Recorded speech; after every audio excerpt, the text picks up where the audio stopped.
अस्सलाम वालेकुम students, welcome to my YouTube channel learn and lead academy. हमारा जो नेक्स्ट टॉपिक है ब्रांचेस ऑफ फिज़िक्स का आज का, वो है एस्ट्रोफिज़िक्स। हम जो पीछे जो किया था प्रीवियस लेक्चर के अंदर, वो पार्टिकल फिज़िक्स को डिस्कस किया था, और अब हम डिस्कस करने वाले हैं अपना एस्ट्रोफिज़िक्स। एस्ट्रो जिस तरीके से मैंने कहा था, न्यूक्लियर, पार्टिकल, एटॉमिक और ऑप्टिक्स, ये सब अपने नेम से ही बताती हैं कि है क्या चीज़। इसी तरीके से एस्ट्रोफिज़िक्स भी अपने आप को खुद ही बताती है कि वो किस बारे में आपको बताना चाह रही है। एस्ट्रो वर्ड, ये एस्ट्रो वर्ड है क्या? पहली चीज़ तो इस वर्ड को समझते हैं, क्योंकि काफ़ी जगहों पर अब एडवांस जो है ना, यूनिवर्स नहीं, एस्ट्रो करके ज़्यादा बात की जाती है, तो आप स्टूडेंट्स को एस्ट्रो का मीनिंग ज़्यादा पता होना चाहिए। Astro word comes from the astronomy. ये वर्ड निकला कहाँ से? एस्ट्रोनॉमी से। एस्ट्रोनॉमी मीन्स का मतलब क्या है? एस्ट्रोनॉमी मीन्स ये है क्या चीज़ है? Scientific study of celestial objects. इसके अंदर हम किसी भी साइंटिफिक साइंसी मालूमात जमा करते हैं। किसके बारे में? सेलेस्टियल ऑब्जेक्ट्स के बारे में। अब सेलेस्टियल ऑब्जेक्ट्स खुद क्या हैं? सेलेस्टियल ऑब्जेक्ट्स होते हैं नेचुरल ऑब्जेक्ट्स, कुदरती ऑब्जेक्ट्स। अब आप तो ये बना लेते हैं, लाइट्स बना ली, चेयर, कुर्सी, पता नहीं, हम अब डे बाय डे हम कुछ ना कुछ इनोवेशंस कर ही रहे हैं। फ़ोन, लैपटॉप्स, इलेक्ट्रॉनिक्स, आप किचन, हर चीज़ में देखें आपने खुद बनाई है। लेकिन नेचुरल ऑब्जेक्ट्स भी कुछ बनाए हैं, जैसा कि stars, planets, galaxies, asteroids, comets, black holes. ये सब हैं क्या? Natural objects. इन सब के बारे में पढ़ते हैं हम किसके अंदर? एस्ट्रोनॉमी के अंदर। तो अब यहाँ पर समझ आई कि एस्ट्रोफिज़िक्स किसको पढ़ता है? ये जो सेलेस्टियल ऑब्जेक्ट्स होते हैं, नेचुरल ऑब्जेक्ट्स होते हैं, इनके बारे में हम पढ़ते हैं एस्ट्रोफिज़िक्स के अंदर। Astrophysics branch of physics. Astrophysics क्या है? ब्रांच ऑफ फिज़िक्स है that deals with the study of celestial objects. अब हम इन सबको जोड़ के अगर हम अपनी डेफिनेशन बताएं तो ये ब्रांच है फिज़िक्स की that deals with the study of celestial objects and their interactions. इसमें हम पढ़ते हैं किसके बारे में? जो हमारी नेचुरल ऑब्जेक्ट्स हैं, लाइक स्टार्स, ये जितनी भी चीज़ें हैं इनके बारे में। ब्लैक होल्स, प्लैनेट, स्टार्स, ये काम किस तरीके से करें, इनका क्या रिएक्शन है, ये गोल गोल अगर हमारा प्लानिटरी सिस्टम घूम रहा है तो ये आपस में मिल क्यों नहीं जाता, ये टकरा क्यों नहीं जाता, ये सन के अंदर क्यों नहीं चला जाता, या सूरज अपनी जगह से हट क्यों नहीं जाता, स्टार्स जो हैं वो ज़मीन में क्यों नहीं गिर जाते। तो ये सब चीज़ें हम अपनी एस्ट्रोफिज़िक्स के अंदर डील करते हैं। Number 11 is plasma physics. Plasma physics पढ़ते हैं हम लोग। ये है प्लाज्मा फिज़िक्स। पहली सबसे इम्पॉर्टेंट चीज़ मैं आपको बता दूं कि प्लाज्मा फिज़िक्स खुद है क्या। आप लोगों को काफ़ी हैरत होगी। नहीं, मैंने 6-7 क्लास के स्टूडेंट्स को काफ़ी देखा है कि उनको एडवांस पढ़ा दिया गया है कि matter of state of matters जो हैं वो अक्सर होती थी कितनी, 3, लेकिन मैंने उनकी बुक्स में देखा कि 4 अब बताने लग गए हैं कि नहीं, 4 होती है। प्लाज्मा फिज़िक्स क्या होती है? Plasma is the 4th state of matter. कौन सी स्टेट है? चौथी। अभी चौथी स्टेट क्या है? जैसे सॉलिड, सख्त चीज़ें, लिक्विड, हमारे पास बहने वाली चीज़ें जो फ्लो कर सके, गैसेस जो स्केप आउट हो जाए, फ़ौरन से निकल जाए जैसे खुले, तो प्लाज्मा। Number 4 is plasma. अब ये प्लाज्मा कहाँ से आया? ये है क्या चीज़? ये दिखता कैसे, ये होता कैसा है, ये काम कैसे करता है, ये नज़र कैसा आता है? ये सब चीज़ें, सॉलिड्स देख सकते हो, लिक्विड्स देख सकते हो, गैसेस कुछ को देख सकते हो, कुछ को नहीं देख सकते आप। इन प्लाज्मास, जो प्लाज्मास होते हैं, मीन्स ये भी मैटर्स होते हैं, इनके अंदर होता क्या है? Atoms and molecules are ionized. इनके जो एटम्स होते हैं, मीन्स ये ऐसी चीज़ें होती हैं जिनके एटम्स और मॉलिक्यूल्स क्या होते हैं? आपके आयोनाइज्ड होते हैं। ये बड़ी एडवांस और टिपिकल स्टेट ऑफ मैटर है। तो इसको बहुत मैंने खुद इसके बारे में स्टडी किया, तो बहुत हायर लेवल के ऊपर आप जाकर इसके बारे में पढ़ते हो। इसीलिए हमें सिर्फ ये 3 जो हैं वो ब्रांचेस पढ़ा दी जाती हैं। तो आप लोग सिर्फ इसके बारे में इतना ही बेसिक जो नॉलेज है सिर्फ वही गेन कीजिएगा। Atoms and molecules are ionized. अब आयोनाइज होते हैं इसके एटम्स। आयोनाइज का मतलब क्या है? दे हैव लॉस्ट और गेन इलेक्ट्रॉन्स। अब जब आपके अंदर से कोई चीज़ आती है और चली जाती है तो फ़र्क तो पड़ेगा। अगर कोई एटम है,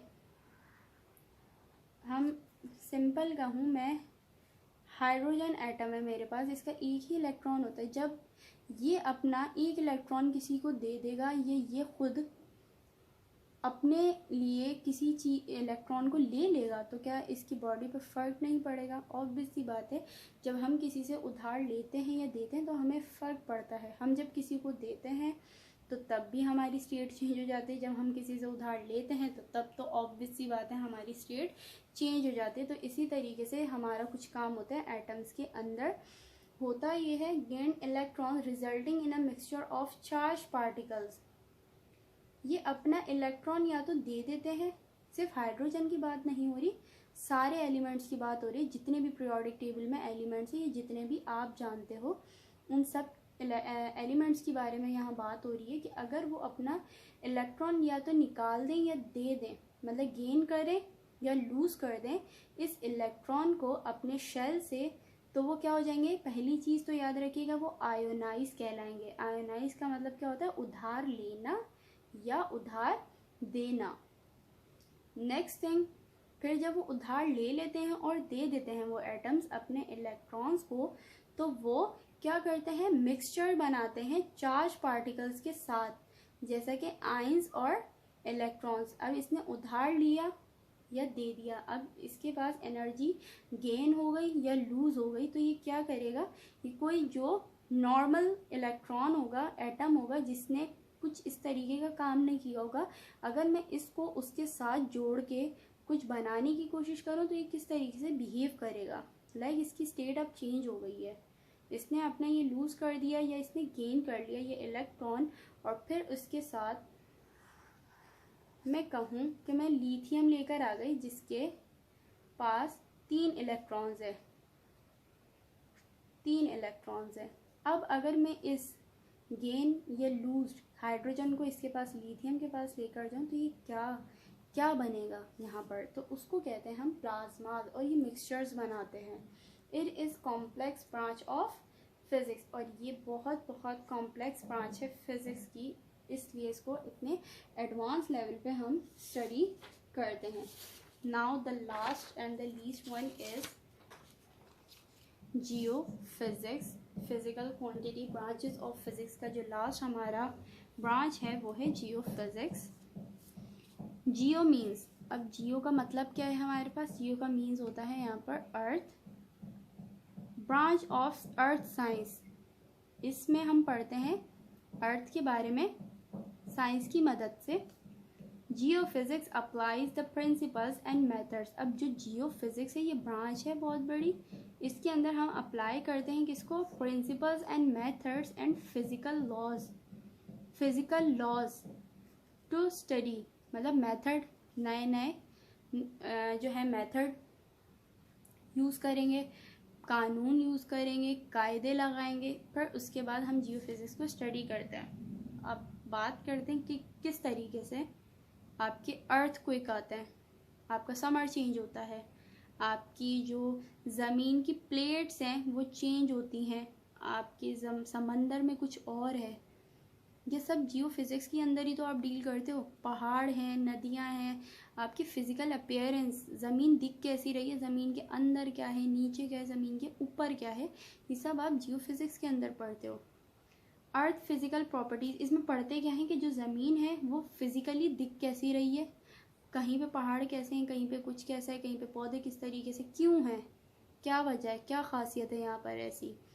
अर्थ स्ट्रक्चर, ज़मीन का स्ट्रक्चर कैसा है, कैसे पता चला कि 3 प्लेट्स हैं? जियोफिज़िक्स की मदद से इस ब्रांच ने फिज़िक्स की पता लगाया कि ज़मीन की 3 सतह होती हैं, तय होती हैं। अर्थ प्रोसेस, ज़मीन काम कैसे कर रही है, ज़मीन भी तो काम कर रही है, तभी तो हम सब इसके ऊपर टिके हुए हैं, वो मुसलसल मूव कर रही है जियोफिज़िक्स। अगर जियोफिज़िक्स वाली तो बताते हैं कि ज़मीन अब सूरज के करीब आती जा रही है, या सूरज मून जो है वो करीब आ गया है आपकी अर्थ के, तो सुपर मून कहलाता है हमारा। तो ये सब अर्थ के प्रोसेसेस होते हैं।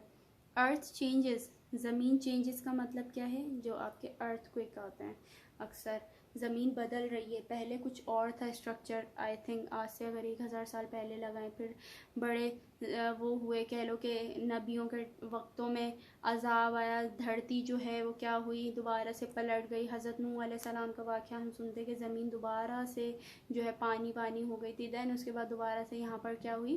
तो ये अर्थ चेंजेस आना अर्थ के ऊपर, ये पहले की बात थी, लेकिन अब कुछ और है, अब इस तरीके का नहीं हो सकता, किसी और तरीके से चेंजेस आ रही हो। सिस्मोलॉजी, अब ये जो है ये ब्रांचेस हैं जियोफिजिक्स की, सब branches.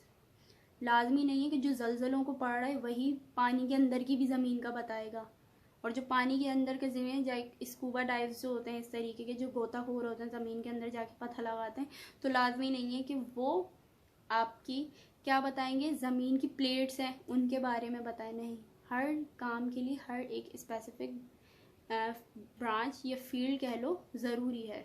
Seismology, geophysical surveys, geophysical imaging, exploration, geophysics explore करते हैं, जो हम बहुत सारी जियोफिज़िकल की दिख कैसी रही है, जियोफिज़िकल सर्वेज करते हैं हम लोग कि कहाँ पे क्या इस वक्त क्या हो रहा है, कहाँ स्टॉर्म्स आने वाले हैं। एनवायरमेंटल जियोफिज़िक्स के जो एनवायरनमेंट किस तरीके का है, तो ये जियोफिज़िक्स ही बताती हैं आपकी। प्लानिटरी जियोफिज़िक्स, जो हमारे प्लैनेट्स होते हैं वो किस तरीके के हैं, उनकी फ़िज़िकल अपीयरेंस कैसी है, वो दिख कैसे रहे हैं, वो काम कैसे कर रहे हैं, उनकी ज़मीनें कैसी हैं, ये सब जियोफिज़िक्स के अंदर हम डील करते हैं। आई होप कि इंशाल्लाह आप लोगों को ये टॉपिक क्लियर हो जाए। तो नेक्स्ट हम अपना लेक्चर डिस्कस करेंगे नेक्स्ट टॉपिक के अंदर। Thank you.